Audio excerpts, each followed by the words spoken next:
কুমিল্লার 14 গ্রামে CNG autorickshaw বোঝাই 25 কেজি গাঁজা সহ দুজন মাদক কারবারিকে গ্রেপ্তার করেছে 14 গ্রাম থানা পুলিশ। রোববার তথ্যটি নিশ্চিত করেছেন থানার ভারপ্রাপ্ত কর্মকর্তা ওসি ত্রিনাথ সাহা।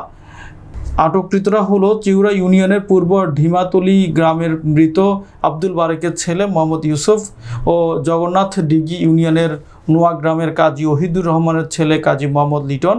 এ বিষয়ে 14 গ্রাম থানার ওসি ত্রিনাথ সাহা সাংবাদিকদের বিশেষ সাক্ষাৎকারে জানান, কুমিল্লার police super Mohammad Shahidul Islam BPM সেবা পিপিএমের দিক নির্দেশনায় থানা পুলিশের একটি টিম চিউরা ইউনিয়নের ঘোষতল এলাকায় অভিযান চালিয়ে একটি সিএনজি অটোরিকশা আটক করে।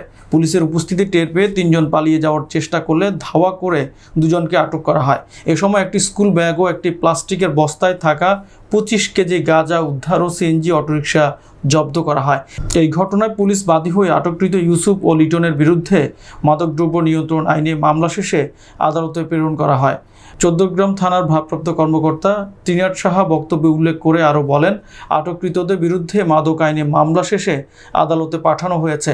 এছাড়াও মাদকের মতো সামাজিক ব্যাধির বিরুদ্ধে পুলিশের অভিযান অব্যাহত রয়েছে। আমি আমার অফিসার বৃন্দদের সাথে নিয়ে চেষ্টা করে যাচ্ছি এই 14 গ্রাম একটি মাদকমুক্ত 14 গ্রাম উপহার দেওয়ার জন্য। অন্যদিকে সাধারণ মানুষের মাঝে আলোড়ন সৃষ্টি করে যাচ্ছেন ওসি ত্রিনাথ সাহা। স্থানীয় লোকজন জানায়, এই 14 গ্রামে বর্তমানে ওসি ত্রিনাথ সাহার নেতৃত্বে প্রতিদিন মাদকসহ মাদক কারবারিদেরকে গ্রেপ্তার করে যুব সমাজকে রক্ষা করে যাচ্ছেন, তা জনগণের মাঝে একটি আলোড়ন সৃষ্টি করে যাচ্ছে।